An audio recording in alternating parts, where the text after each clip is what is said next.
I'm Rob Whitfield with the Orange County Register, and welcome to OCN2 for Thursday, December 4th.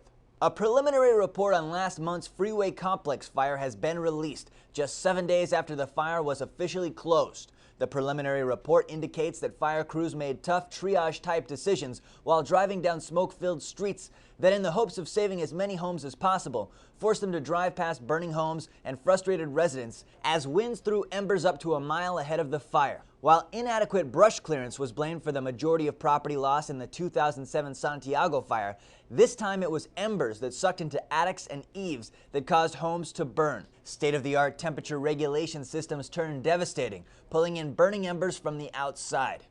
Post-mortem reviews of major fires usually take 6 months to a year to produce, but the final review of this November's blaze that destroyed 187 homes and damaged 127 more is expected in 30 days. Suspended lawyer Joseph Cavallo, who captured headlines during his aggressive defense of Greg Heidel, the son of then Assistant Sheriff Don Heidel, on sexual assault charges, testified yesterday in the public corruption trial of former Orange County Sheriff Mike Carona. Cavallo, who prosecutors allege took part in a conspiracy to get Carona elected, told jurors that Carona knew about illegal contributions being made to his 1998 campaign for office, and even told Cavallo how to make them. Cavallo is the second of Carona's close friends to attest that Carona encouraged illegal contributions.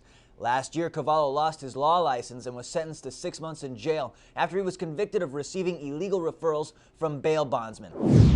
The Nuclear Regulatory Commission has approved changes to San Onofre Nuclear Generating Station's emergency plan, now allowing emergency response staffers 90 minutes instead of 60 to reach the plant in the event of a radiological crisis. San Onofre's operator, Southern California Edison, requested the extra 30 minutes, saying that because of an increase in traffic congestion, fewer personnel are available to fill emergency response duties. The commission said the revised emergency plan will continue to provide reasonable assurance that adequate protective measures can and will be taken in the event of a radiological emergency.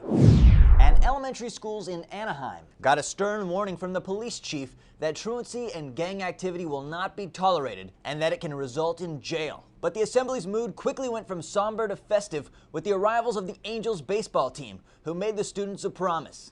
Each student who stays away from gang activity and finishes the school year with no more unexcused absences gets a free ticket to an Angels game.